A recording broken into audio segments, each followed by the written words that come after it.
M ಪ್ರವ್ರಜಂತಮನುಪೇತಮಪೇತಕೃತ್ಯಂ ದ್ವೈಪಾಯನೋ ವಿರಹಕಾತರ ಆಜುಹಾವ ಪುತ್ರಾ ಇತಿ ತನ್ಮಯತಯಾ ತರವೋಪಿ ನೇದುಃ ತಂ ಸರ್ವಭೂತಹೃದಯಂ ಮುನಿಮಾನತೋಸ್ಮಿ ಯಸ್ಯಾನುಭಾವಮಖಿಲಶ್ರುತಿಸಾರಮೇಕಮಧ್ಯಾತ್ಮದೀಪಂ ಅತಿತೀರ್ಷತಾಂ ತಮೋಂಧಂ ಸಂಸಾರಿಣಾಂ ಕರುಣಯಾಃ ಪುರಾಣಗುಹ್ಯಂ ತಂ ವ್ಯಾಸಸೂನುಮುಪಯಾಮಿ ಗುರುಂ ಮುನೀನಾಂ.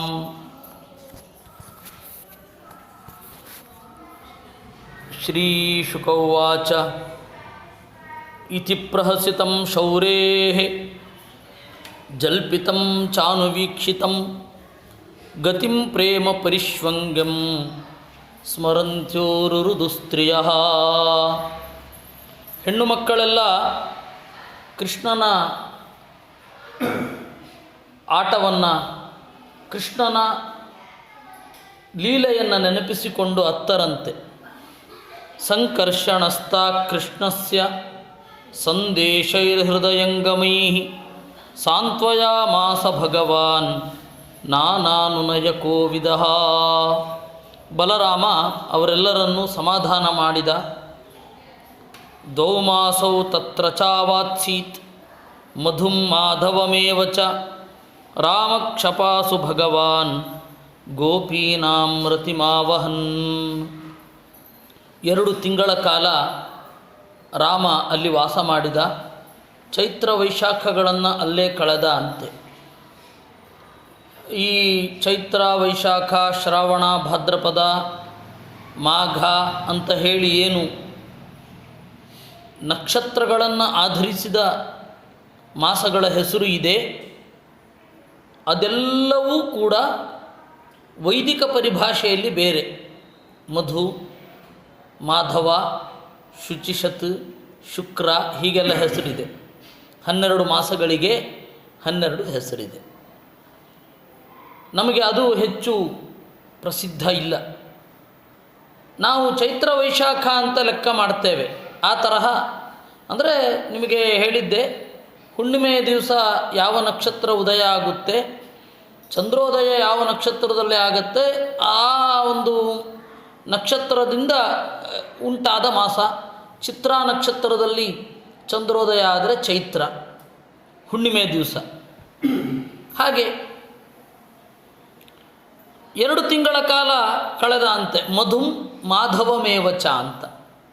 ಮಧು ಅಂತ ಹೇಳಿ ಒಂದು ಮಾಸ, ಮಾಧವ ಅಂತ ಹೇಳಿ ಒಂದು ಮಾಸ, ಅಂದರೆ ಚೈತ್ರ ವೈಶಾಖಗಳನ್ನು ಅಲ್ಲಿ ಕಳೆದ.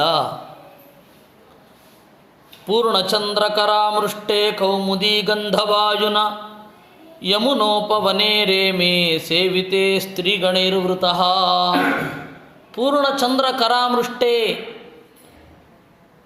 ಹುಣ್ಣಿಮೆಯ ದಿನಗಳಲ್ಲಿ ಆ ಬೆಳದಿಂಗಳಿನಲ್ಲಿ ಸುಖವಾಗಿ ಆಡಿದ ಅಂತೆ. ವರುಣ ಪ್ರೇಷಿತಾ ದೇವಿ ವಾರುಣಿ ವೃಕ್ಷಕೋಟರಾತ್ ಪತಂತಿ ತದ್ವನಂ ಸರ್ವಂ ಸೌರಭೇಣ ಅಧ್ಯವಾಸಯತ್. ವಾರುಣಿ ಅಂತ ಶೇಷನ ಹೆಂಡತಿ. ಯಾಕೆ ಅಂದರೆ ವರುಣನ ಮಗಳು ವಾರುಣಿ, ಸುಪರ್ಣನ ಹೆಂಡತಿ ಸುಪರ್ಣಿ, ಸೌಪರ್ಣಿ ಅಲ್ಲ. ಸುಪರ್ಣನ ಮಗಳು ಸೌಪರ್ಣಿ ಆಗ್ತಾಳೆ. ಸುಪರ್ಣಿ ಅಂತಂದರೆ ಸುಪರ್ಣನ ಹೆಂಡತಿ ಸುಪರ್ಣಿ, ವರುಣನ ಮಗಳು ವಾರುಣಿ. ಅಪತ್ಯಾರ್ಥದಲ್ಲಿ ವೃದ್ಧಿ ಬರುವಂಥದ್ದು. ಅದರ ಪ್ರಕ್ರಿಯೆ ಒಂದು ಸ್ವಲ್ಪ ಹೇಳಬೇಕಾಗತ್ತೆ. ವಸುದೇವನ ಮಗ ವಾಸುದೇವ, ಪ್ರದ್ಯುಮ್ನನ ಮಗ ಪ್ರಾದ್ಯುಮ್ನಿ. ಅದಕ್ಕೆ ಆವಾಗ ಹೆಸರಿಡಲಿಕ್ಕೆ ಕೆಲವೊಂದು ನಿಯಮಗಳಿರ್ತಿತ್ತು. ಆದಿವೃದ್ಧಿ ಇರುವಂತಹ ಹೆಸರನ್ನು ಇಡಬೇಡಿ ಮಕ್ಕಳಿಗೆ ಅಂತ ಇದ್ದರು. ಏಕೆಂದರೆ ಆವಾಗ ಮಗನ ಹೆಸರನ್ನು ಇಡ್ತಾ ಇದ್ದರು. ಈಗ ನಾವು ನಾಗರಾಜ ಅಂತ ಹೆಸರಿಡುತ್ತೇವೆ, ಹಾಗೆ ಇಡ್ಲಿಕ್ಕೆ ಇರಲಿಲ್ಲ ಆವಾಗ. ಯಾಕೆ ಅಂದರೆ ಅವ್ರ ಮಗನನ್ನು ಕರಿಬೇಕಾದ್ರೆ ಅದ್ರ ಮೇಲೆ ವೃದ್ಧಿ ಬರೋದು. ಆದ ವೃದ್ಧಿ ಅವು ಇವಾಗ ಪ್ರಭಾಕರ ಅಂತ ಹೆಸರಿಟ್ಟರೆ ಅವರ ಮಗ ಪ್ರಾಭಾಕರಿ ಆಗ್ತಾನೆ, ಕರೆಕ್ಟ್ ಆಗುತ್ತೆ. ಪ್ರಾಭಾಕರಿ ಅಂತಲೇ ಹೆಸರಿಟ್ಟರೆ ಪ್ರೌಭಾಕರಿ ಆಗ್ತಾನೆ ಅವ್ರ ಮಗ, ಅದು ಉಚ್ಚರಿಸಲಿಕ್ಕೆ ಕಷ್ಟ ಆಗುತ್ತೆ. ಅದರಿಂದಾಗಿ ದೀರ್ಘಾದಿಯಾದ ಹೆಸರನ್ನು ಇಡಬೇಡಿ ಅಂತ ಅವತ್ತಿನಲ್ಲಿ ಒಂದು ನಿಯಮ ಇತ್ತು. ಆಮೇಲೆ ನದಿಯ ಹೆಸರು ಇಡಬೇಡಿ.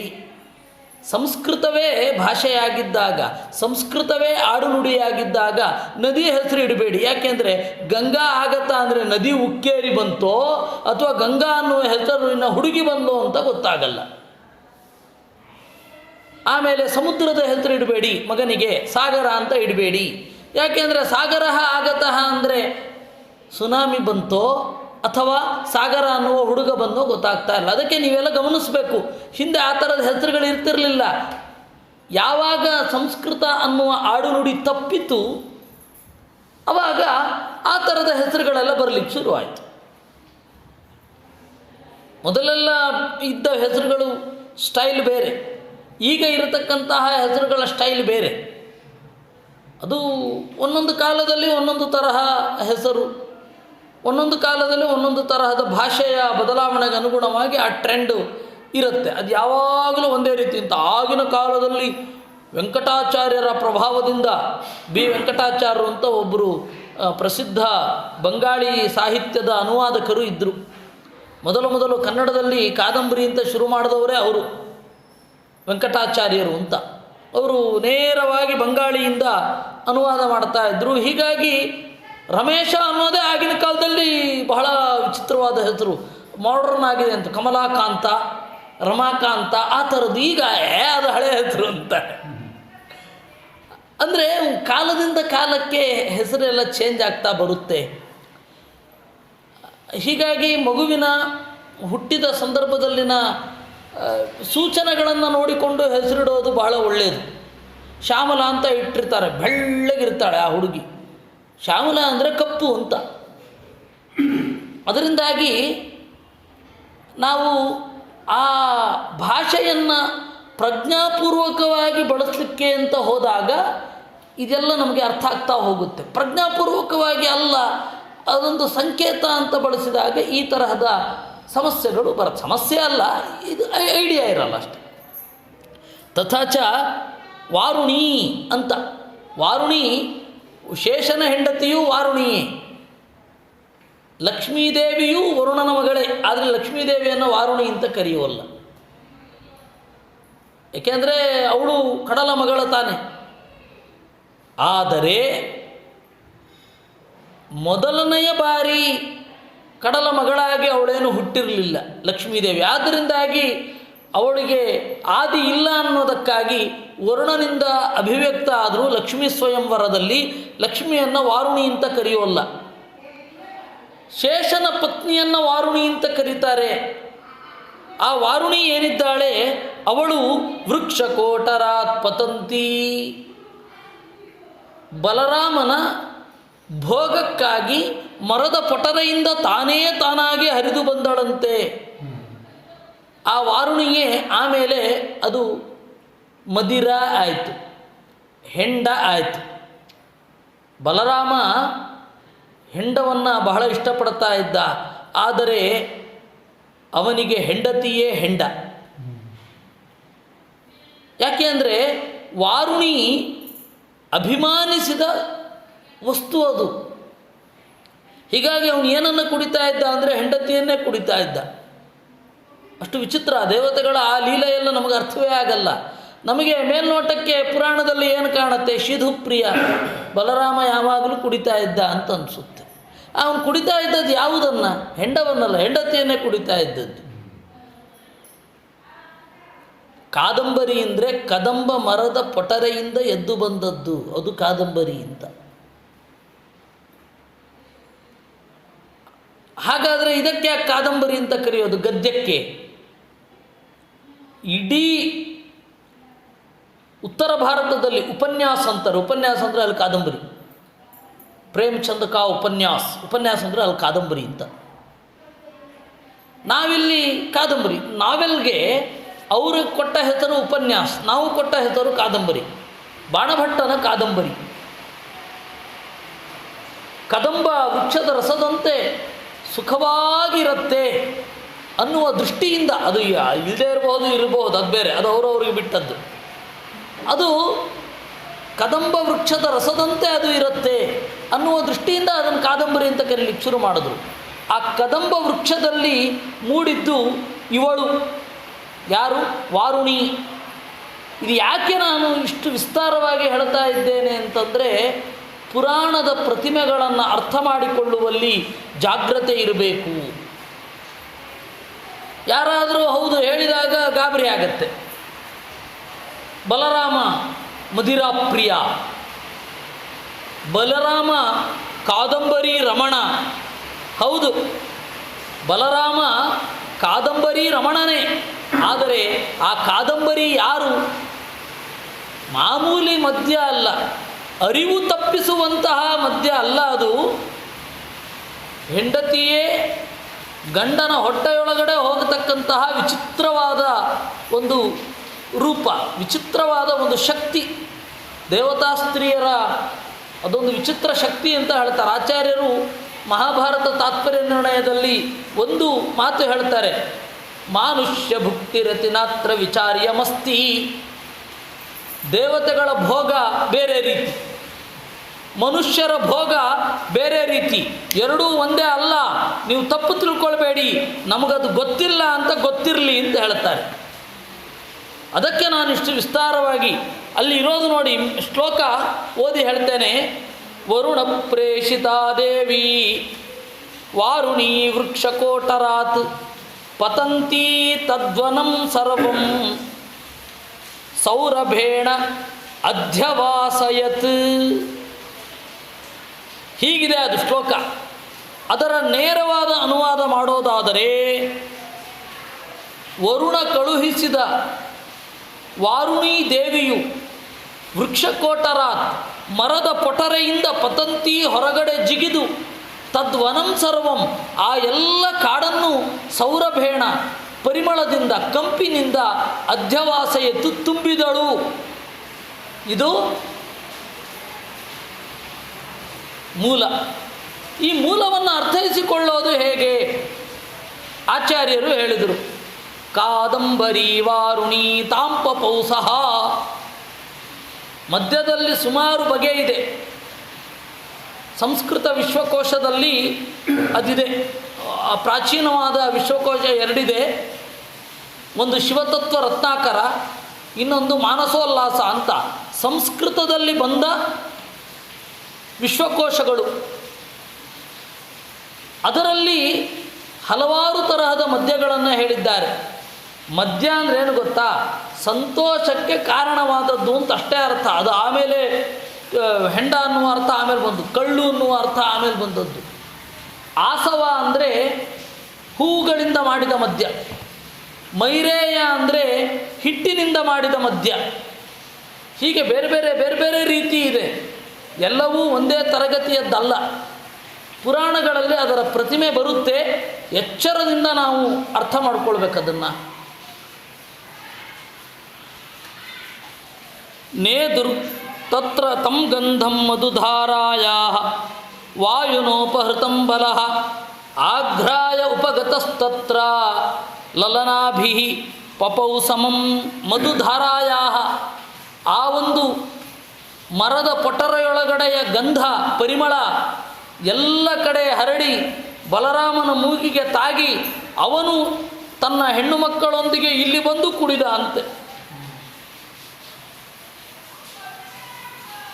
ನೇದುರ್ದುಂದು ಭಯೋ ವ್ಯೋಮ್ನಿ ವವೃಷು ಕುಸುಮೈರ್ಮುದಾ ಗಂಧರ್ವಾ ಮುನಯೋ ರಾಮಂ ತದ್ವೀರ್ಯೈ ಈಡಿರೇ ಮುದಾ. ಆಗ ದೇವತೆಗಳ ಒಂದು ದುಂದುಭಿ ಮೊಳಗಿದವು. ನೇದುರ್ದುಂದುಭಯೋ ವ್ಯೋಮ್ನಿ. ಯಾಕಪ್ಪ ಆಗಬೇಕು? ಅಲ್ಲೊಂದು ಕೆಲಸ ಆಗಬೇಕಿತ್ತು, ಅದಕ್ಕೆ ದೇವತೆಗಳು ಹಾಡಿದರು. ಇಲ್ಲಾಂದರೆ ಹೆಂಡ ಕುಡಿಯೋರನ್ನ ಯಾರನ್ನಾದರೂ ಹೊಗಳ್ತಾರ? ನೇದುರ್ದುಂದುಭಯೋ ವ್ಯೋಮ್ನಿ ವವೃಷು ಕುಸುಮೈರ್ಮುದಾ. ಸಂತಸದಿಂದ ಹೂಗಳ ಮೊಳಗೆರೆದರಂತೆ ಅವನಿಗೆ. ಗಂಧರ್ವ ಮುನಯೋ ರಾಮಂ ತದ್ವೀರ್ಯೈ ಈಡಿರೇ ಮುದಾ. ಗಂಧರ್ವರು ಮುನಿಗಳು ಸ್ತೋತ್ರ ಮಾಡಿದರಂತೆ. ಯಾಕಪ್ಪ ಮುನಿಗಳು ಸ್ತೋತ್ರ ಮಾಡಬೇಕು? ಅದು ಒಂದು ಅಲೌಕಿಕವಾದ ಕ್ರಿಯೆ, ಅವರಿಗದು ಗೊತ್ತಾಗತ್ತೆ. ಅಭಿಮಾನಿ ದೇವತೆ ತಾನೇ ಬಂದು ಸೇವೆ ಮಾಡೋದು ಅವರಿಗೆ ಕಾಣುತ್ತೆ, ಅದಕ್ಕೆ ಅವರು ಸ್ತೋತ್ರ ಮಾಡ್ತಾರೆ. ಇಲ್ಲ ಅಂದರೆ ಬೇರೆ ಯಾರಾದರೂ ಆಗಿದ್ದರೆ ಮುನಿಗಳು ಹಂಗೆ ಸ್ತೋತ್ರ ಮಾಡ್ತಾರಾ? ಮಧ್ವರು ಯಾವುದೋ ಒಂದು ಕಡೆ ಚಾತುರ್ಮಾಸ್ಯಕ್ಕೆ ಕೂತಿದ್ರಂತೆ ಗಂಗಾ ನದಿಯಿಂದ ದೂರದಲ್ಲಿ. ಆಗ ಗಂಗಾದೇವಿ ತಾನೇ ಬಂದು ನಮಸ್ಕಾರ ಮಾಡಿದಳು. ಆ ಅಲೌಕಿಕ ಸೌಂದರ್ಯವನ್ನು ಕಾಣಲಿಕ್ಕೆ ಕಣ್ಣು ಇತ್ತಂತೆ ಶಿಷ್ಯರಿಗೆ. ಯಾಕೆ ಅಂದರೆ ನಾವು ಶಾಸ್ತ್ರದ ಮೂಲಕ ಚಿಂತನೆ ಮಾಡಿದರೆ ಆ ಸೌಂದರ್ಯ ಲಕ್ಷಣ ಭರಿತವೋ ಅಲ್ವೋ ಅಂತ ಹೇಳಿ ಗೊತ್ತಾಗತ್ತೆ. ಸೌಂದರ್ಯ, ಅಲೌಕಿಕವಾದ ಸೌಂದರ್ಯ ಯಾವುದು ಅಂತ ಮಧ್ವಾಚಾರ್ಯರು ತಮ್ಮ ಶಿಷ್ಯರಿಗೆ ಹೇಳಿದರು. ಅವ್ರು ಕೇಳಿದ್ರು ಯಾರದು ಅಂತ. ಅದು ಅಲೌಕಿಕ ಸೌಂದರ್ಯ. ಯಾರದು? ಅದು ಗಂಗಾದೇವಿ ಅಂತ ಹೇಳಿದರಂತೆ ಆಚಾರ್ಯರು. ಇದು ಮಧ್ವವಿಜಯದಲ್ಲಿ ಇರತಕ್ಕಂತಹ ಒಂದು ಆಚಾರ್ಯರ ಮಹಿಮೆ. ಈ ಹಿನ್ನೆಲೆಯಲ್ಲಿ ಮುನಿಗಳೆಲ್ಲ ಸ್ತೋತ್ರ ಮಾಡಿದರು. ಯಾಕೆ ಅಂತಂದರೆ ಆ ಮದ್ಯ ಅಂತ ನಾವೇನು ಹೊರಗಡೆ ತೋರ್ತಾ ಇದೆ, ಆ ಮದ್ಯದ ಅಭಿಮಾನಿ ಅಲ್ಲಿ ಯಾವ ರೀತಿ ಇದ್ದಾರೆ ಅನ್ನೋದನ್ನು ಋಷಿಗಳು ಕಾಣ್ತಾ ಇದ್ದರು. ಅದರಿಂದಾಗಿ ಈ ಅಲೌಕಿಕವಾದ ಗಂಡು ಹೆಣ್ಣುಗಳ ಸಂಯೋಗವನ್ನು ಕೇಳಿ ಸಂತೋಷಪಟ್ಟರು, ನೋಡಿದರು. ಹೀಗಾಗಿ ಅವನನ್ನು ಸ್ತೋತ್ರ ಮಾಡಿದ್ರು.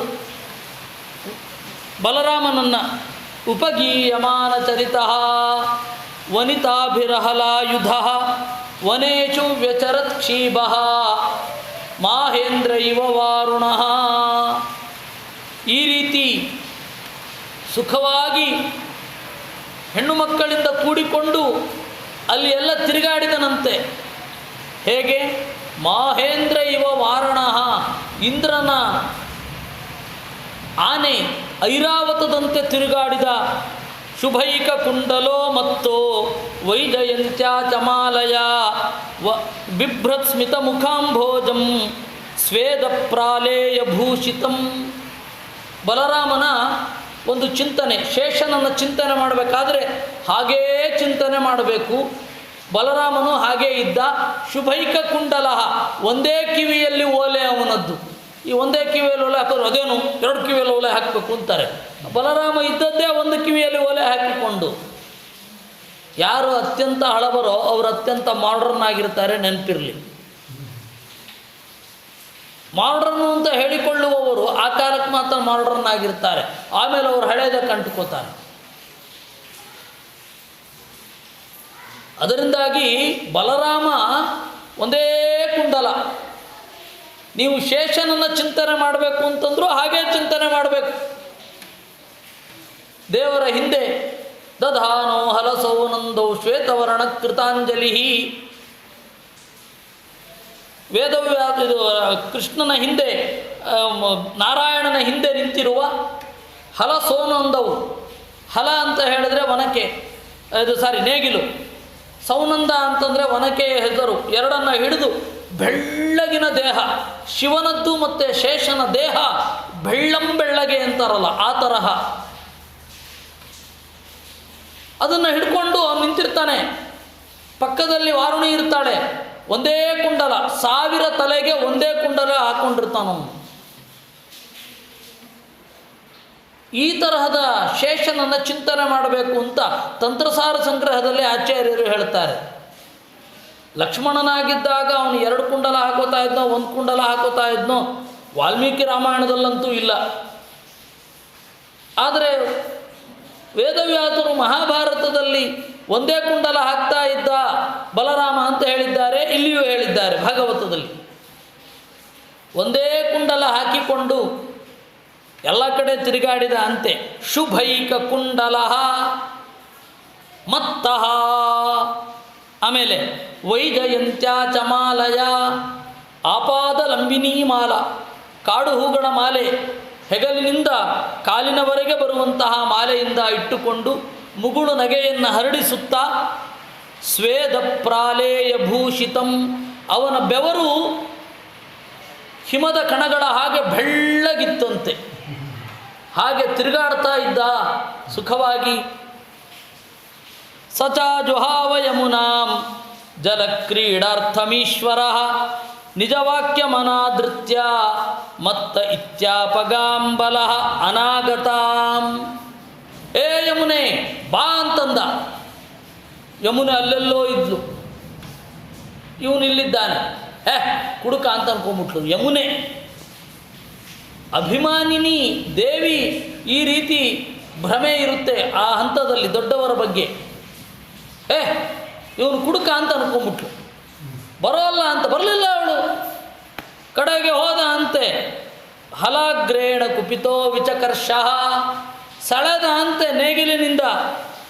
ಪಾಪೇತ್ವಂ ಮಾಮವಜ್ಞಾಯ ಯನ್ನಾಯಾತಿ ಮಯಾಹುತ ನೇಷ್ಯೇತ್ವಾಮಲಾಂಗಲಾಗ್ರೇಣ ಶತಧಾ ಕಾಮಚಾರಿಣೀಂ. ಇಡೀ ನದಿಯನ್ನು 100 ಸೀಳು ಮಾಡಿಬಿಡ್ತೇನೆ, ಎಲ್ಲಿಯೂ ಆಳ ಇರಬಾರ್ದು, ಆ ತರಹ ಮಾಡ್ತೇನೆ ಹೇಳಿದ. ನದಿ ಆಳದಿಂದಲೇ ರಕ್ಷಿತವಾಗೋದು. ಆಳ ಇಲ್ಲದೆ ಹೋದರೆ ನದಿಯ ನೀರು ಬೇರೆ ಬೇರೆ ಕಡೆ ಡಿಸ್ಪರ್ಸ್ ಆಗ್ತದೆ. ಅವಾಗೇನಾಗುತ್ತೆ, ನದಿ ನಾಶ ಆಗೋದೇ ಹಾಗೆ. River will disappear. ಅದರಿಂದಾಗಿ ಆ ತರಹ ಬೇರೆ ಬೇರೆ ಕಡೆ ಹೋಗಬಾರದು ಅಂತ ಹೇಳಿ ಅವಳಿಗಿರುತ್ತಲ್ವ. ಅವಳು ಏವಂ ನಿರ್ಭತ್ಸಿತಾ ಭೀತ ಯಮುನಾ ಯದುನಂದನಂ, ಈ ರೀತಿಯಾಗಿ ಬಲರಾಮನಿಂದ ಗದರಿಸಲ್ಪಟ್ಟ ಅವಳು ಉವಾಚ ಚಕಿತಾ ವಾಚಂ ಪತಿತ್ವಾ ಪಾದಯೋ ನೃಪ, ಮೈದೋರಿ ಅವನಿಗೆ ನಮಸ್ಕಾರ ಮಾಡಿ ಹೇಳಿದಳಂತೆ. ರಾಮ ರಾಮ ಮಹಾಬಾಹೋ ನ ಜಾನೇ ತವ ವಿಕ್ರಮಂ ಯಸ್ಯೈಕಾಂಶೇನ ವಿಧೃತ ಜಗತಿ ಜಗತಾಂಪತೆ. ರಾಮ, ನಿನ್ನನ್ನು ತಪ್ಪಾಗಿ ತಿಳಿದುಕೊಂಡಿದ್ದೆ, ನನ್ನನ್ನು ಕ್ಷಮಿಸಿಬಿಡು. ನಿನ್ನ 1000 ಹೆಡೆಗಳಲ್ಲಿ ಒಂದು ಹೆಡೆಯ ಮೇಲೆ ಸಾಸಿವೆಯಷ್ಟು ಗಾತ್ರದಲ್ಲಿ ಇಡೀ ಭೂಮಿ ಇದೆ. ಆ ಭೂಮಿಯನ್ನೇ ಆತರೆಯಾಗಿ ನಾನು ಹೊಂದಿದ್ದೇನೆ. ನಿನ್ನ ಶಕ್ತಿ ಎಂಥದ್ದು? ಯೇ ಪರಂ ಭಾವಂ ಭಗವತೋ ಭಗವನ್ ಮಾಮಜಾನತಿ ಮೋಕ್ತುಮರ್ಹಸಿ ವಿಶ್ವಾತ್ಮನ್ ಪ್ರಪನ್ನಾಂ ಭಕ್ತವತ್ಸಲ. ನಿನ್ನ ಒಳಗಡೆ ಸಂಕರ್ಷಣ ರೂಪಿ ಪರಮಾತ್ಮನ ವಿಶೇಷ ಆವೇಶ ಇದೆ, ಅದು ನನಗೆ ಗೊತ್ತಾಗಲಿಲ್ಲ.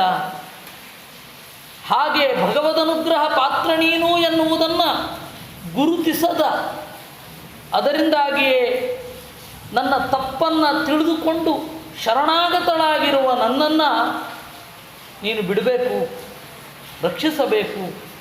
ತಥೋ ವ್ಯಮುಂಚತ್ ಕರುಣಃ ಯಾಚಿತೋ ಯಮುನಾಂಬಲಃ ವಿಜಗಾಹ ಜಲಂ ಸ್ತ್ರೀಭಿಃ ಕರೇಣುಭಿರಿವೇ ಭರಾಟ್. ಈ ರೀತಿಯಾಗಿ ಆ ಯಮುನಾ ನದಿಯ ನೀರನ್ನು ಬೇರೆ ಕಡೆಗೆ ಸಾಗಿಸುವ, ಅಂದರೆ ಒಂದು ನದಿಯನ್ನೇ ಆರ್ಡರ್ ಮಾಡಿದ, ಬಾ ನನಗೆ ಸೇವೆ ಮಾಡು ಅಂತ. ಆ ನದಿ ಇವನಿಗೆ ಅನುಗುಣವಾಗಿ ಹರಿದು ಬಂದಳು, ಇವನನ್ನು ಸೇವೆ ಮಾಡಿದಳು. ಯಮುನಾ ವೇಗ ಸಂಹಾರಿ ಬಲಭದ್ರ ಪ್ರಿಯಾನುಜ ಅಂತ ಇಷ್ಟು. ಯಮುನೆಯ ಹರಿವನ್ನು ನಿಲ್ಲಿಸಿದ ಬಲಭದ್ರನಿಗೆ ಅತ್ಯಂತ ಪ್ರಿಯನಾದ ತಮ್ಮ ನೀನು ಅಂತ. ಅದು ಒಂದೇ ಪದ ಕೃಷ್ಣಾಷ್ಟೋತ್ತರದಲ್ಲಿ. ಕಾಮಂ ವಿಹೃತ್ಯ ಸಲಿಲಾತ್ ಉತ್ತೀರ್ಣಾಯಾಸಿತಾಂಬರೆ ಭೂಷಣಾನಿ ವಿಚಿತ್ರಾಣಿ ದದೌ ಕಾಂತಿಮತೀಂ ಸ್ರಜಂ. ಹೀಗೆ ನೀರಿನಲ್ಲಿ ಚೆನ್ನಾಗಿ ತಿರುಗಾಡಿ ಮೇಲ್ಗಡೆ ಬಂದಾಗ ಆ ಯಮುನಾ ನದಿಯ ನೀರಿನ ಅಭಿಮಾನಿನಿ ತಟ್ಟೆಯಲ್ಲಿ ಎಲ್ಲ ಸಾಮಗ್ರಿಗಳನ್ನು ಹಿಡಿದು ನಿಂತಿದ್ಲಂತೆ, ಅವನಿಗೆ ಕೊಡಬೇಕು ಅಂತ ಆಭರಣಾದಿಗಳನ್ನೆಲ್ಲ. ವಸಿತ್ವಾ ವಾಸಸಿ ನೀಲೆ ಮಾಲಾಂ ಆಬದ್ಧ ಕಾಂಚನೀಂ ರೇದೆ ಸ್ವಲಂಕೃತಸ್ತಾಭಿ ಮಾಹೇಂದ್ರ ಇವ ವಾರಣ. ವಸಿತ್ವಾ ವಾಸಸಿ ನೀಲೆ, ಯಾವಾಗಲೂ ನೀಲಿ ಬಣ್ಣದ ಬಟ್ಟೆ, ಶುಭ ಇರಲಿ ಅಶುಭ ಇರಲಿ, ಮಾಮೂಲಾಗಿರಲಿ ಫಂಕ್ಷನ್ ಇರಲಿ, ನೀಲಿ ಬಣ್ಣದ್ದೇ ಬಟ್ಟೆ. ನೀಲಿ ಬಣ್ಣ ಬಿಟ್ಟು ಬೇರೆ ಬಟ್ಟೆ ಹಾಕೋತಾ ಇರಲಿಲ್ಲ. ನಾವು ಬೇರೆಯವರು ಹಾಕ್ಕೊಂಡ್ರೇ ಸಹಿಸ್ಲಿಕ್ಕಾಗಲ್ಲ, ನಾವು ಸಹಿಸ್ಕೋತೀವೇನು? ನಾನು ಈ ಸಂಸ್ಕೃತ ಕಾಲೇಜಲ್ಲಿ ಪರೀಕ್ಷೆ ಬರಿತಾ ಇದ್ದಾಗ ಅದು ಕಂಟಿನ್ಯೂಸ್ಲಿ 10 ದಿವಸ ಕಂಟಿನ್ಯೂಸ್ಲಿ ಪರೀಕ್ಷೆ. ಮಧ್ಯಾಹ್ನ ಒಂದೇ ಶರ್ಟು, ಅದನ್ನು ಒಗೆಯೋದು ಮತ್ತು ಹಾಕ್ಕೊಂಡು ಹೋಗೋದು, 2 ದಿವಸಕ್ಕೊಮ್ಮೆ ಒಗೆಯೋದು ಹಾಕ್ಕೊಂಡು ಹೋಗೋದು. ಅವಾಗ ಮಾತ್ರ ಅಲ್ಲಿ ಪರೀಕ್ಷಕರು ತಮಾಷೆ ಮಾಡಿದರು ನನಗೆ.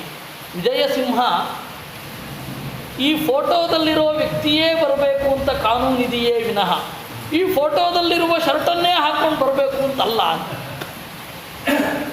ಒಂದೇ ಬಟ್ಟೆ ಹಾಕ್ಕೊಳ್ಳಿಕ್ಕೆ ಯಾರೂ ಬಿಡೋದೇ ಇಲ್ಲ. ಹಾಗೆ ಆದರೆ ದೇವತೆಗಳಿಗೆ ಹಾಗೆ ತಡೆ ಒಡ್ಡವ್ರು ಯಾರೂ ಇಲ್ಲ. ಇವತ್ತು ಡಿಫ್ರೆಂಟ್ ಆಗಿದ್ದವರು ಬೇರೆ ಬಟ್ಟೆ ಹಾಕು ಅಂತ ಹೇಳೋರು ಯಾರೂ ಇಲ್ಲ. ಯಾವಾಗಲೂ ನೀಲಾಂಬರ, ಅವನು ಪೀತಾಂಬರ ಶ್ರೀಕೃಷ್ಣ. ವಸಿತ್ವಾ ವಾಸಸಿ ನೀಲೇ, ನೀಲಿ ಬಣ್ಣದ ಬಟ್ಟೆಯನ್ನು ಉಟ್ಟು, ನೀಲಿ ಬಣ್ಣದ ಬಟ್ಟೆಯನ್ನು ಹೊತ್ತು, ಮಾಲಾಂ ಆಬದ್ಧ ಕಾಂಚನೀಂ, ಬಂಗಾರದ ಮಾಲೆಯನ್ನು ಹಾಕಿಕೊಂಡ ಅಂತೆ, ರೇದೆ ಸ್ವಲಂಕೃತಸ್ತಾಭಿ ಮಹೇಂದ್ರ ಇವ ವಾರುಣಃ ಅದ್ಯಾಪಿ ದೃಶ್ಯತೆ ರಾಜನ್ ಯಮುನಾ ಕೃಷ್ಣವರ್ತ್ಮನ ಬಲಸ್ಯಾನಂತ ವೀರ್ಯೇಣ ವೀರ್ಯಂ ಸೂಚಯತೀವ ಹಿ.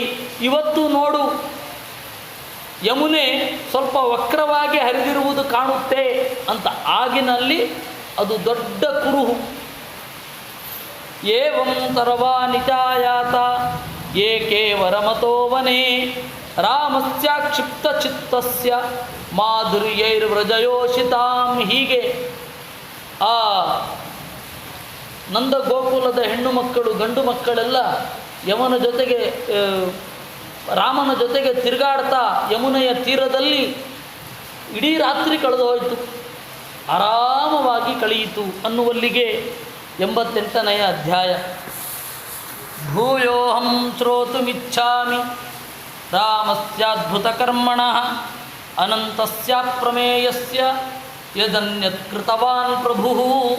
ಪರೀಕ್ಷಿತ್ ರಾಜ ಹೇಳಿದ, ಇಷ್ಟನ್ನು ಕೇಳಿದರೂ ಕೂಡ ನನಗೆ ತೃಪ್ತಿ ಆಗಿಲ್ಲ, ಬಲರಾಮನ ಮಹಿಮೆಗಳು ಇನ್ನಷ್ಟು ಇದ್ದರೆ ಹೇಳಿ ಅಂತ. ಶ್ರೀ ಶುಕೌವಾಚ ನರಕಸ್ಯ ಸಖಾ ಕಶ್ಚಿತ್ ವಿವಿಧೋ ನಾಮ ವಾನರಃ ಸುಗ್ರೀವ ಸಚಿವಸ್ಸೋಥ ಭ್ರಾತ ಮೈಂದಸ್ಯ ವೀರ್ಯವಾನ್.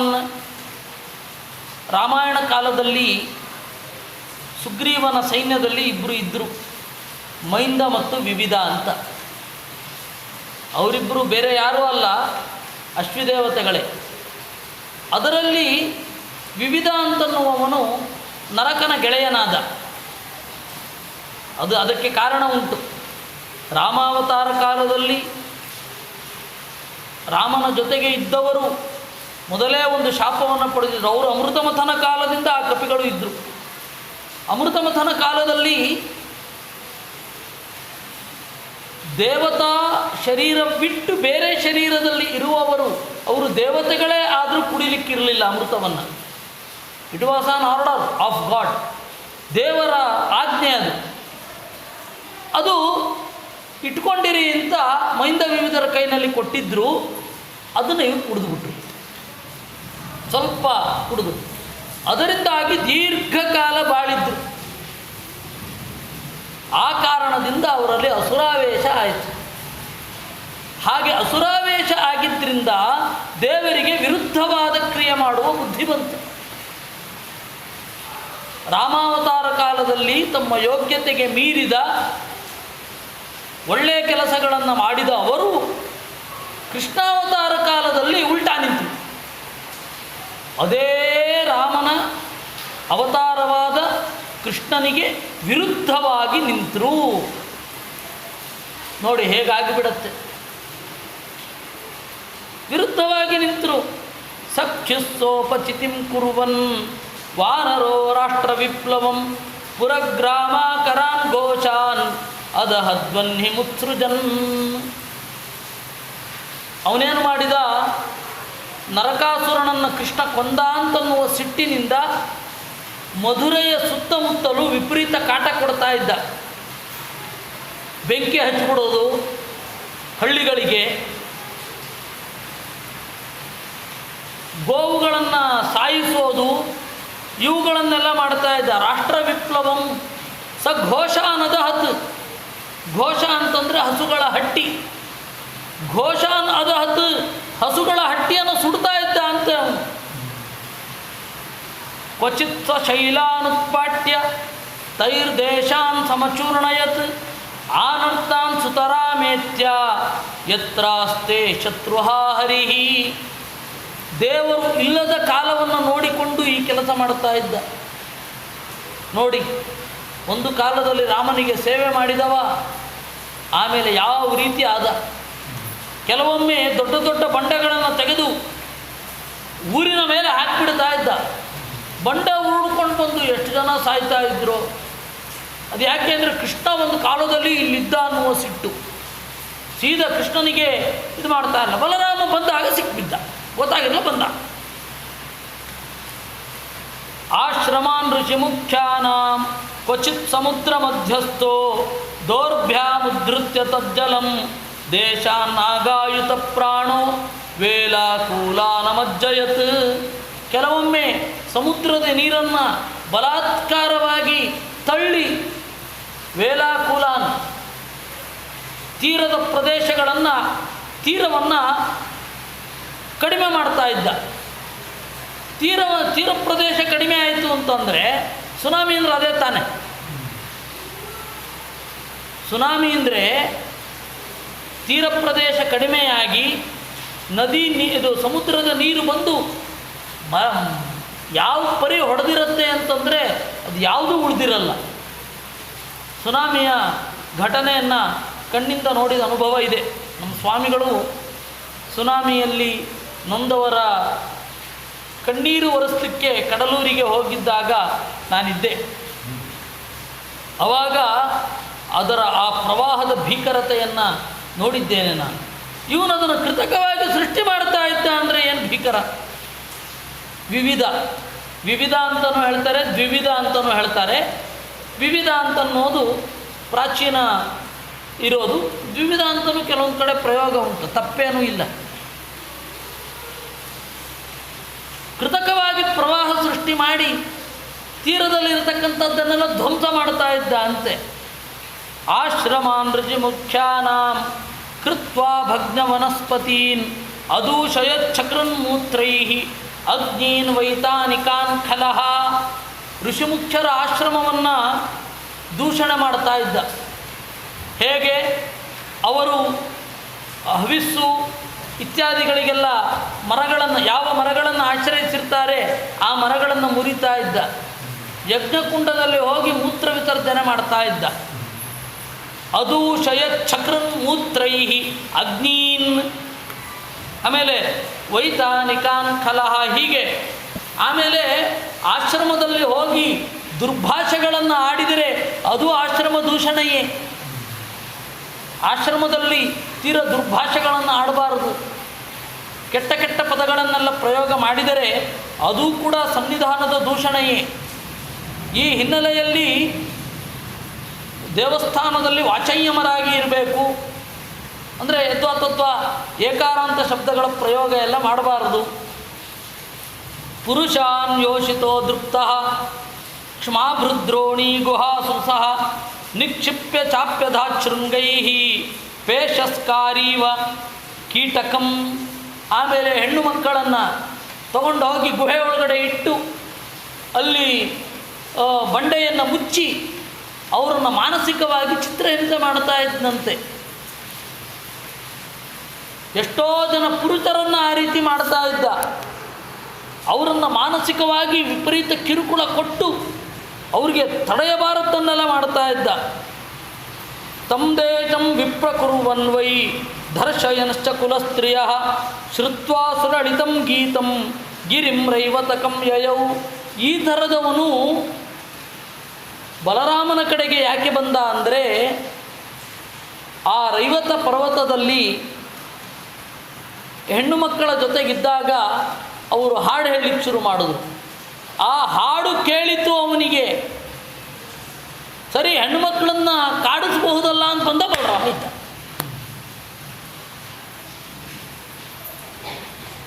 ತತ್ರ ಪಶ್ಯದ್ಯದುಪತಿಂ ರಾಮಂ ಪುಷ್ಕರಮಾಲಿನಂ ಸುದರ್ಶನೀಯ ಸರ್ವಾಂಗಂ ಲಲನಾಯೂಥ ಮಧ್ಯಗಂ. ಅಲ್ಲಿ ಚಲುವಾಂತ ಚಲುವ ಆ ರಾಮನನ್ನು ನೋಡಿದ ಅಂತೆ. ಗಾಯಂತಂ ವಾರುಣೀಂ ಪೀತ್ವಾ ಮದವಿಹ್ವಲಲೋಚನಂ ವಿಭ್ರಾಜಮಾನಂ ವಪುಷಾ ಪ್ರಭಿನ್ನಮಿವ ವಾರಣಂ. ಹೇಳ್ತಾರೆ, ಗಾಯಂತಂ ವಾರುಣೀಂ ಪೀತ್ವಾ, ವಾರುಣಿಯನ್ನು ಕುಡಿಯುತ್ತಾ ಹಾಡ್ತಾ ಇರುವ ಮದವಿಹ್ವಲಲೋಚನಂ, ಕೆಂಪು ಕಣ್ಣಿನ, ವಿಭ್ರಾಜಮಾನಂ ವಪುಷಾ, ಚೆನ್ನಾಗಿ ಹೊಳೆಯುತ್ತಿರುವ ಬಲರಾಮನನ್ನು ನೋಡಿದ ಅಂತೆ. ದುಷ್ಟಶಾಖಾ ಮೃಗಶಾಖಾಂ ಆರೂಢ ಕಂಪಯನ್ ದ್ರುಮಾನ್ ಚಕ್ರೇ ಕಿಲಿಕಿಲಾ ಶಬ್ದಂ ಆತ್ಮಾನಂ ಸಂಪ್ರದರ್ಶಯನ್. ಕೋತಿಗಳಿಗೆ ಸಹಜವಾದ ಕಿಲಕಿಲ ಶಬ್ದವನ್ನು ಮಾಡಿದ ಅಂತೆ. ಕೀಚ್ ಕೀಚ್ ಶಬ್ದ ಅಂತ ಈಗ ಹೇಳ್ತೇವೆ. ತಸ್ಯ ಧಾರ್ಷ್ಟ್ಯಂ ಕಪೇರ್ವೀಕ್ಷ್ಯ ತರುಣ್ಯೋ ಜಾತಿ ಚಾಪಲಂ ಹಾಸ್ಯ ಪ್ರಿಯ ವಿಜಹತು ಬಲದೇವ ಪರಿಗ್ರಹ.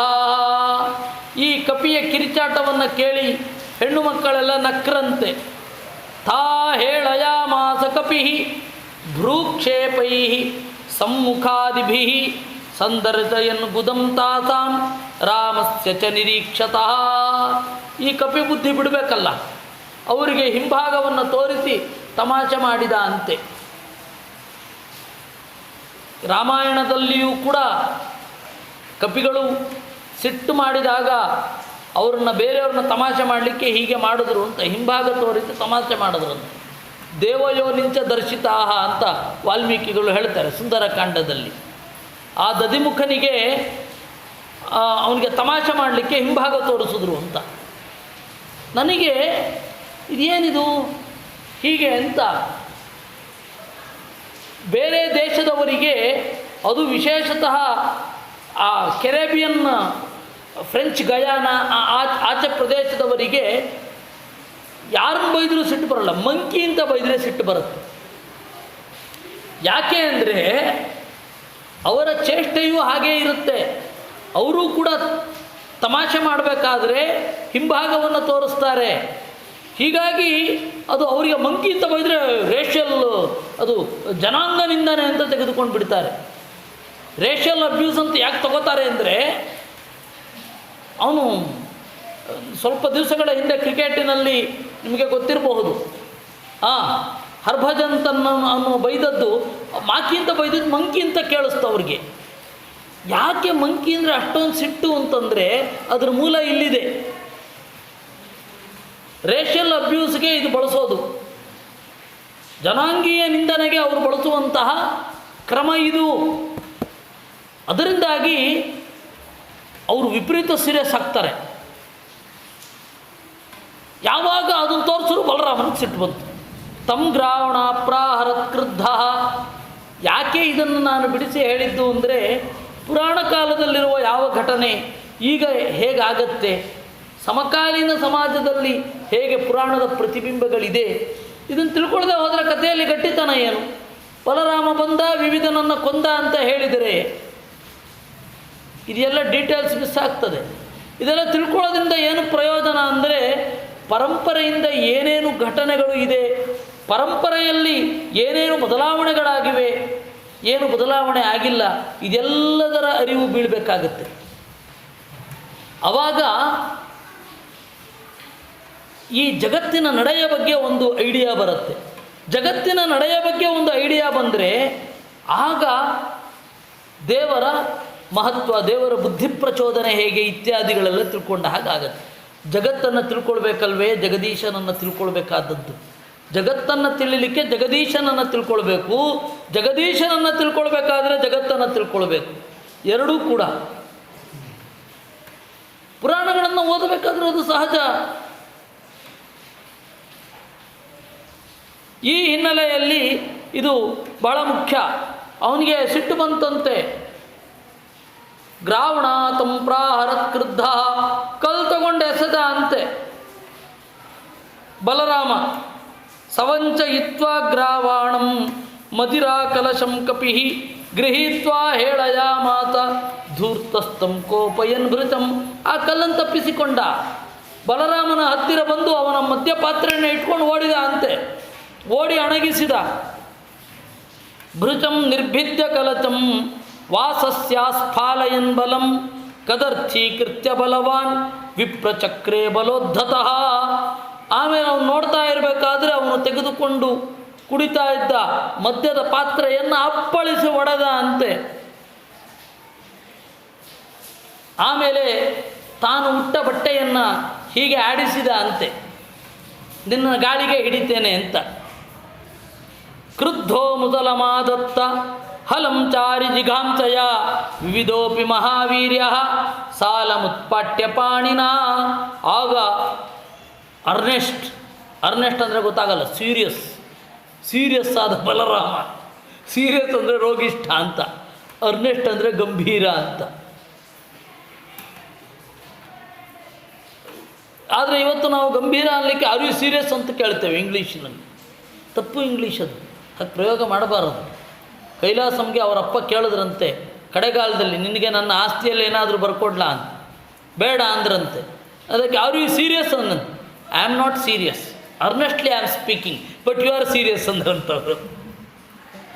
ಹೀಗಾಗಿ ಗಂಭೀರ ಅಂತನ್ಲಿಕ್ಕೆ ಅರ್ನೆಸ್ಟ್ ಅಂತ ಪ್ರಯೋಗ.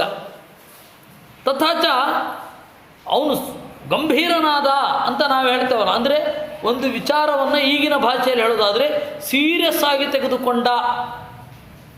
ಶತ್ರುವನ್ನು ಕೊಲ್ಲಬೇಕು ಅಂತ ಭಾವನೆ ಬಂತು. ಆಗ ಅವನು ಒನಕೆ ಮತ್ತು ನೇಗಿಲುಗಳನ್ನು ತೆಗೆದುಕೊಂಡ ಅಂತೆ. ಅವನು ಸಾಮಾನ್ಯದವನಲ್ಲ. ಒಂದು ಮರವನ್ನು ಅಲುಗಾಡಿಸಿ ಬುಡ ಸಮೇತ ಕಿತ್ತು ಹೊಡಿಲಿಕ್ಕೆ ಅಂತ ಹಿಡ್ಕೊಂಡ. ಅಭ್ಯತ್ಯ ತರಸಾತೇನ ಬಲಂ ಮೂರ್ಧನ್ಯ ತಾಡಯತ್. ತಂದು ಇಡೀ ಮರವನ್ನು ಬಲರಾಮನ ತಲೆಗೆ ಅಪ್ಪಳಿಸಿದ. ಪ್ರತಿಜಗ್ರಾಹ ಭಗವಾನ್ ಮುಸಲೇನಾಹನಚ್ಚತಂ. ಬಲರಾಮ ತನ್ನ ತಲೆಯನ್ನು ಒಡ್ಡಿದ. ಹೊಡಿ ಏನಾಗೋದಿಲ್ಲ ಅಂತ. ಅವನು ಹೊಡೆದ ನನ್ನ ಏಟನ್ನು ತಡೆ ಅಂತ ಹೇಳಿ ಹೊಡೆದ ಮುಸಲದಿಂದ, ಒನಕೆಯಿಂದ. ಮುಸಲಾಹತಮಸ್ತಿಷ್ಕೋ ವಿರೇಜೆ ರಕ್ತಧಾರಯ. ಆ ಒನಕೆಯಿಂದ ಹೊಡೆದಾಗ ತಲೆಯಿಂದ ರಕ್ತ ಬಂತಂತೆ. ಹೇಗೆ ಅಂತಂದರೆ ಗಿರಿಯಥಾ ಗೈರಿಕಯ ಅಂದರು. ಗೈರಿಕ ಅಂತ ಒಂದು ಧಾತು ಇದೆ, ಅದು ಬೆಟ್ಟದ ಮೇಲ್ಗಡೆ ಇರುತ್ತೆ. ಮಳೆಗಾಲದ ನೀರು ಯಾಕೆ ಗೊತ್ತಾ ಕೆಂಪಾಗಿರುತ್ತೆ? ಮಳೆಗಾಲದ ನೀರು ಬೆಟ್ಟದ ಮೇಲೆ ಬಿದ್ದು ಬರುತ್ತೆ. ಬೆಟ್ಟದಲ್ಲಿ ಗೈರಿಕ ಅಂತ ಹೇಳಿ ಒಂದು ಕೆಮಿಕಲ್, ಅದು ಇದ್ದಾಗ ಅದು ನೀರು ಕೆಂಪಾಗುತ್ತೆ. ಅದಕ್ಕೆ ಮಳೆಗಾಲದ ನೀರು ಕೆಂಪಾಗಿ ಕಾಣೋದು. ಆ ಗೈರಿಕದಿಂದ ಕೂಡಿರುವ ಮರ ಬೆಟ್ಟದ ಮೇಲಿಂದ ಬಿದ್ದಿರ್ತಾ ಇರಬೇಕಾದ್ರೆ ಯಾವ ರೀತಿ ಕಾಣ್ತಾ ಇತ್ತೋ ಹಾಗೆ ಆ ಕಪಿಯ ತಲೆಯಿಂದ ನೆತ್ತರು ಬರ್ತಾ ಇತ್ತು. ತೇಹನತ್ ತೇನಾಹನತ್ ಸುಸಂಕ್ರುದ್ಧ. ಅವನೇನು ತಲೆಬಿಸಿ ಮಾಡಿಕೊಳ್ಳಿಲ್ಲ. ಮತ್ತೆ ಇನ್ನೊಂದು ಮರ ತೆಗೆದು ಹೊಡೆದ. ಶತಧಾರುಜತ್. ಇವನು ಅದನ್ನು ತನ್ನ ನೇಗಿಲಿನಿಂದ ದೂರ ತಳ್ಳಿದ. ಅವನು ಇನ್ನೊಂದು ಮರ ತಗೊಂಡು ಹೊಡೆದ. ಇವನು ಮತ್ತೆ ಆ ರೀತಿ ಹೊಡೆದಾಟ ಶುರು ಆಯಿತು. ಏವಂ ಯುದ್ಧನ್ ಭಗವತ ಭಗ್ನೇ ಭಗ್ನೇ ಪುನಃ ಪುನಃ ಆಕೃಷ್ಯ ಸರ್ವತೋ ವೃಕ್ಷಾನ್ ನಿರ್ವೃಕ್ಷ ಮಕರೋದ್ವನಂ. ಹೀಗೆ ಯುದ್ಧ ನಡೀತಾ ಇದೆ. ಸುತ್ತಮುತ್ತಲಿರುವ ಮರಗಳೆಲ್ಲ ಖಾಲಿಯಾಯಿತು. ಪರಿ ಯುದ್ಧ ಆಯಿತು. ತಥೋ ಮುಂಚಚ್ಛಲಾ ವರ್ಷಂ ಬಲಸ್ಯೋಪರ್ಯಮರ್ಷಿತಃ ತತ್ಸರ್ವಂ ಚೂರ್ಣಯಾಮಾಸ ಲೀಲಯಾ ಮುಸಲಾಯುಧ. ಅವನು ಆಮೇಲೆ ಬಂಡೆ ಎಸಲಿಕ್ಕೆ ಶುರು ಮಾಡಿದ. ಅದನ್ನು ಪುಡಿ ಪುಡಿ ಮಾಡಿದ ಅಂತೆ ಬಲರಾಮ. ಸಬಾಹು ತಾಳತಂಕಾಚೌ ಮುಷ್ಟೀಕೃತ್ಯ ಕಪೀಶ್ವರ ಆಸಾಧ್ಯಂ ರೋಹಿಣೀ ಪುತ್ರಂ ದೌರ್ಭಾಂ ವಕ್ಷಸ್ಯ ರೂರುಜತ್. ಆಮೇಲೆ ತನ್ನೆರಡೂ ಉದ್ದವಾದ ಉರುಟಾದ ತೋಳುಗಳಿಂದ ಬಲರಾಮನ ಎದೆಗೆ ಗುದ್ದಿದ ಅಂತೆ. ಯಾದವೇಂದ್ರೋಪಿತಂ ದೌರ್ಭ್ಯಾಂ ತ್ಯಕ್ತ್ವಾ ಮುಸುಲಲಾಂಗಲೌ ಜತ್ರಾವತಾಡಯತ್ ಕ್ರುದ್ಧ ಸೋಪತದ್ರುಧಿರಂ ವಮನ್. ಬಲರಾಮ ಕೂಡ ತನ್ನ ಕೈಯಲ್ಲಿರುವ ನೇಗಿಲು ಒನಕೆಗಳನ್ನು ಎಸೆದು ಜತ್ರವು ಇಲ್ಲಿ ಹೊಡೆದ. ರಕ್ತವಾಂತಿ ಆಯಿತಂತೆ. ಚಕಂಪೇತೇನ ಪತತ ಸಕಂಟಕ ವನಸ್ಪತಿ ಪರ್ವತೋ ನೃಪಶಾರ್ದೂಲ ವಾಯುನೋ ನೌರಿವಾಂಭಸಿ, ಹೇಗೆ ಬಿದ್ದ, ಮುಳ್ಳುಗಳಿಂದ ಕೂಡಿರುವ ಮರ ಬಿದ್ದ ಹಾಗೆ ಬಿದ್ದ. ಭೂಕಂಪ ಆದಾಗ ಬೆಟ್ಟ ಬಿದ್ದಂತೆ ಬಿದ್ದ.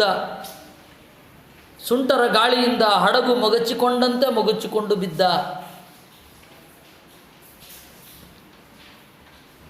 ಜಯ ಶಬ್ದೋ ನಮಃ ಶಬ್ದ ಸಾಧು ಸಾಧ್ವಿತಿ ಚಾಂಬರೆ ಸುರಸಿದ್ಧ ಮುನೀಂದ್ರಾಣಾಂ ಆಸೀತ್ ಕುಸುಮವರ್ಚಿಣಾಂ. ಅಲ್ಲಿ ದೇವತೆಗಳು ಆಗ ಕಾಣಿಸಿಕೊಂಡು ಅಲ್ಲಿ ಅಶ್ವಿದೇವತೆಗಳು ಇದ್ದರು ಅನ್ನೋದು ವಿಶೇಷ. ಅಶ್ವಿದೇವತೆಗಳೇ ಮೊದಲಾದವರು ಹೂವನ್ನು ಎಸೆದು ಜಯ ಜಯ ಅಂತ ಹೇಳಿ ನಮಃ ಅಂದ್ರಂತೆ. ಜಯ ಅಂತ ಹೇಳೋದು ಆಶೀರ್ವಾದ ಅಲ್ಲ, ನೀನು ಮಿಗಿಲಾದವನು ಅಂತ ನಮಗೆ ಗೊತ್ತಾಗಲಿ ಅನ್ನೋದು ಜಯ ಅನ್ನೋ ಶಬ್ದದ ತಾತ್ಪರ್ಯ. ಜಯ ಜಯ ರಾಮ ಅಂದರೆ ರಾಮನೇ ಗೆಲ್ಲು ಗೆಲ್ಲು ಅಂತ ಅನುವಾದ ಮಾಡಬಾರದು. ರಾಮನೇ ನೀನು ಮಿಗಿಲಾದವನು ಎಂದು ನನಗೆ ತಿಳಿಯಲಿ ಅಂತ. ಜಯತು ಜಯತು ಆಶೀರ್ವಾದ ಅಲ್ಲ. ಹಾಗೆ ಇದು. ಇನ್ನು ನಮಃ ಅಂದರೆ ನನ್ನದೇನಿಲ್ಲ,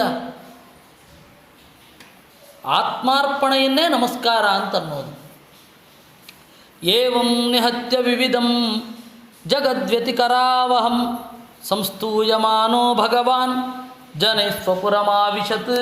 ಈ ರೀತಿಯಾಗಿ ವಿವಿಧನನ್ನು ಕೊಂದು ಎಲ್ಲರ ಸ್ತೋತ್ರಕ್ಕೆ ಒಳಗಾಗಿ ತನ್ನ ಪಟ್ಟಣವನ್ನು ಹೊಕ್ಕ. ಹೀಗೆ ಭಾಗವತ ದಶಮಸ್ಕಂಧದಲ್ಲಿ 89ತಮೋಧ್ಯಾಯ, ಒಂದು ಕಡಿಮೆ ಇರುವ 90 ಅಧ್ಯಾಯಗಳು ಮುಗೀತು. ಅಂದರೆ 89 ಆಯಿತು ಅಂತ. ಸಂಸ್ಕೃತದಲ್ಲಿ ಹಾಗೆ, ಇಂಗ್ಲೀಷಿನಲ್ಲಿಯೂ ಹಾಗೆ, ಹಿಂದಿಯಲ್ಲಿ ಹಾಗೆ. ಹಿಂದಿಯಲ್ಲಿ ಇಂಗ್ಲೀಷ್ಗಿಂತ ಹಿಂದಿಗಿಂತ 24 ಅಂತಂದರೆ ಚೌ ಅಂದರೆ 4, ಆಮೇಲೆ 20 ಅದು ಚತ್ವಾರಿಂಶದ ನೇರ ಅನುವಾದ. 25 ಪಂಚ ವಿಂಶ, 5 ಆದಮೇಲೆ 20. ಕನ್ನಡದಲ್ಲಿ ಮತ್ತು ಇಂಗ್ಲೀಷಿನಲ್ಲಿ 20 ಆದಮೇಲೆ 5, 25. 5 ಕೂಡಿಸು 20 ಅಂತ ಅವರು ಹೇಳಿದ್ರೆ 20 ಕೂಡಿಸು 5 ಅಂತ ಹೇಳಿ ನಾವು ಮತ್ತೆ ಇಂಗ್ಲೀಷರು ಇರ್ತೇವೆ. ಒಂದೊಂದು ಸಿಮಿಲಾರಿಟಿ ಮತ್ತು ಈ ಥರ ಸಾದೃಶ್ಯ ವೈದೃಶ್ಯಗಳು ಹೀಗಿರ್ತವೆ. ಶ್ರೀಚುಕೌವಾಚ ದುರ್ಯೋಧನ ಸುತಾಂ ರಾಜನ್ ಲಕ್ಷಣಾಂ ಸಮಿತಿಂಜಯ ಸ್ವಯಂವರಸ್ಥಾಮಹರತ್ ಸಾಂಬೋ ಜಾಂಬವತಿ ಸುತಃ. ದುರ್ಯೋಧನನಿಗೆ 2 ಮಕ್ಕಳು, ಒಬ್ಬ ಲಕ್ಷಣ ಅಂತ, ಇನ್ನೊಬ್ಬಳು ಲಕ್ಷಣ ಅಂತ.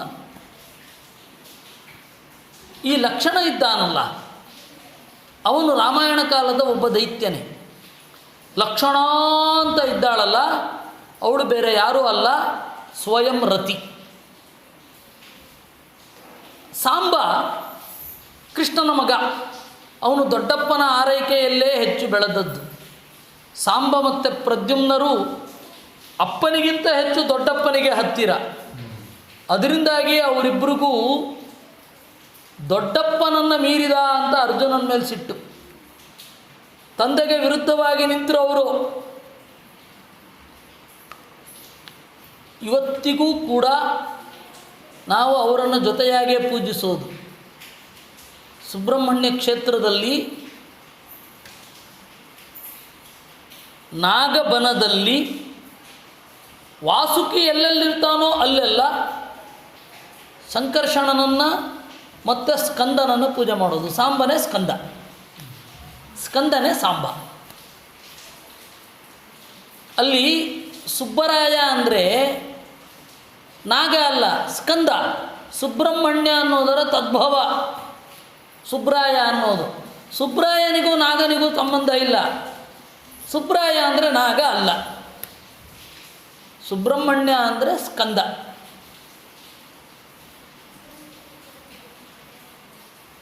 ಪ್ರಾಸಂಗಿಕವಾಗಿ ಈ ಸಂಗತಿಯನ್ನು ಹೇಳ್ತೇನೆ.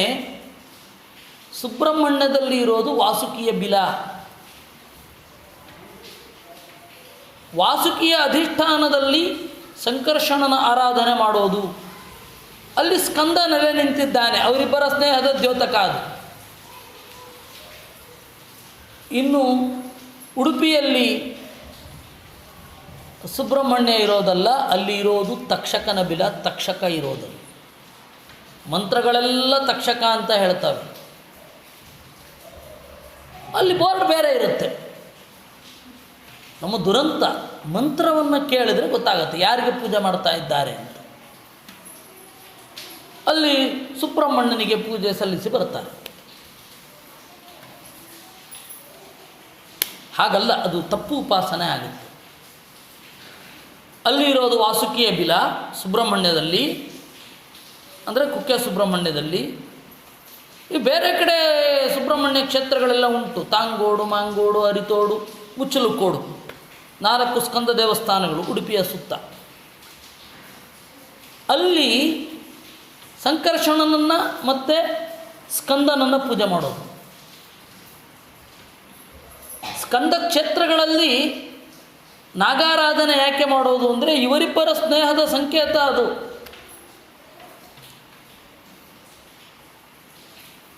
ಹೀಗಾಗಿ ಹಾಗೆ ಇದರಲ್ಲಿಯೂ ಅಷ್ಟೇ. ಮಲ್ಪೆಯಲ್ಲಿ ಇರೋದು ಸ್ಕಂದ, ಅದು ಬಲರಾಮ ಅಲ್ಲ. ಮಲ್ಪೆಯಲ್ಲಿ ಏನಿದ್ದಾನೆ ಅದು ಸ್ಕಂದ ಇರೋದು. ಅವರು ಮಂತ್ರ ಹೇಳೋದೆಲ್ಲ ಸ್ಕಂದ ಮಂತ್ರ, ಹೊರಗಡೆ ಬೋರ್ಡ್ ಮಾತ್ರ ಬಲರಾಮ.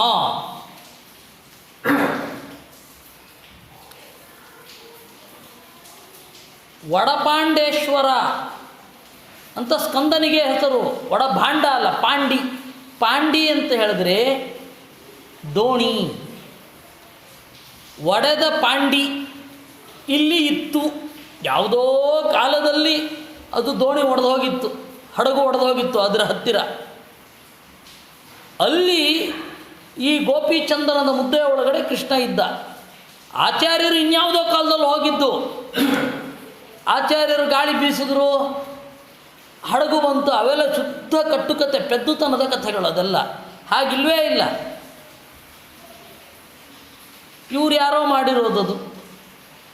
ರಘುವರಿಯ ತೀರ್ಥರು ಮತ್ತು ನಾರಾಯಣ ಪಂಡಿತಾಚಾರ್ಯರು ಪ್ರಮಾಣ. ಕೃಷ್ಣಾವಧೂತರು ತಪ್ಪು ಬರೆದಿದ್ದಾರೆ, ಅದರಲ್ಲೇನು ವಿವಾದ ಇಲ್ಲ. ಕೃಷ್ಣಾವಧೂತರು 1900ನೇ ಇಸ್ವಿನಲ್ಲಿ ಇದ್ದರು. ಕೃಷ್ಣಾವಧೂತರು ತಪ್ಪು ಬರೆದಿದ್ದಾರೆ, ಯಾಕೆಂದರೆ ನಮಗೆ ರಘುವರಿಯ ತೀರ್ಥರು ಪ್ರಮಾಣ.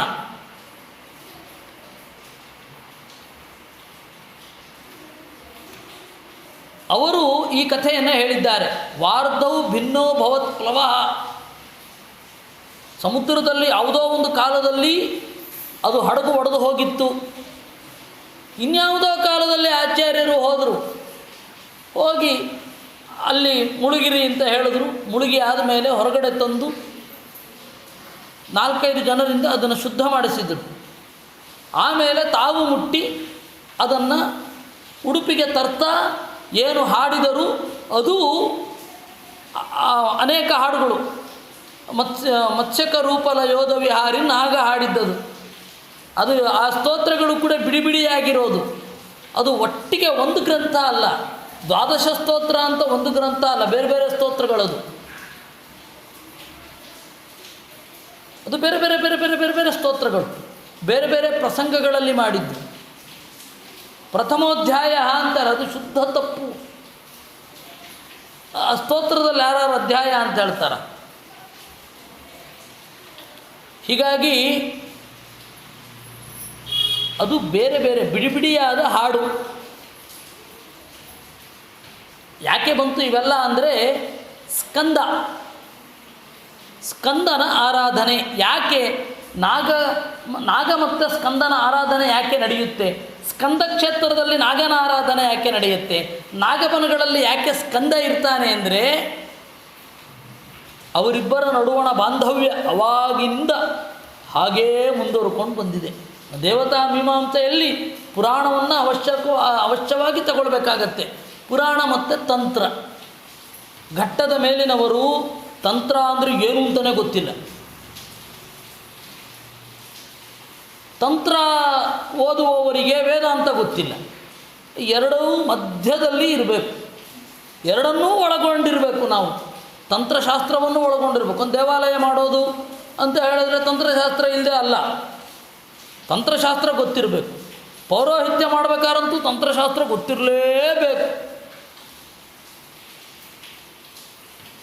ಯಾಕೆ ಇದೆಲ್ಲ ಹೇಳ್ತೇನೆ ಅಂದರೆ ದೇವತೆಗಳ ಉಪಾಸನೆಯಲ್ಲಿ ಇದರ ಚಿಂತನೆ ಬಹಳ ಬೇಕು. ಪುರಾಣದ ಚಿಂತನೆಯೂ ಬೇಕು, ತಂತ್ರಶಾಸ್ತ್ರದ ಚಿಂತನೆಯೂ ಬೇಕು. ಹೀಗೆ ಸಾಂಬ ಲಕ್ಷಣೆಯನ್ನು ಕಾಮಿಸಿದ, ಮದುವೆ ಆಗಲಿಕ್ಕೆ ಹೊರಟ ಅನ್ನೋದರೊಂದಿಗೆ ಇವತ್ತಿನ ಚಿಂತನೆಯನ್ನು ನಾವು ಮುಗಿಸ್ತಾ ಇದ್ದೇವೆ. ನಾಳೆ ಪ್ರಾಯ ನೀವು ಆನ್ಲೈನಲ್ಲಿ ಕೇಳಬೇಕಾಗ್ತದೆ. ಬೆಳಗ್ಗೆ 11ರಿಂದ 12 ವಿರಾಟ ಪರ್ವದ ಚಿಂತನೆ ಇರುತ್ತೆ.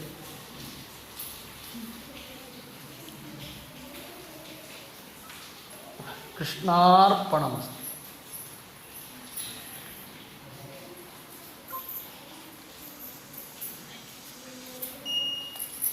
ಕೇಳಿಸಿಕೊಂಡ್ರಾ?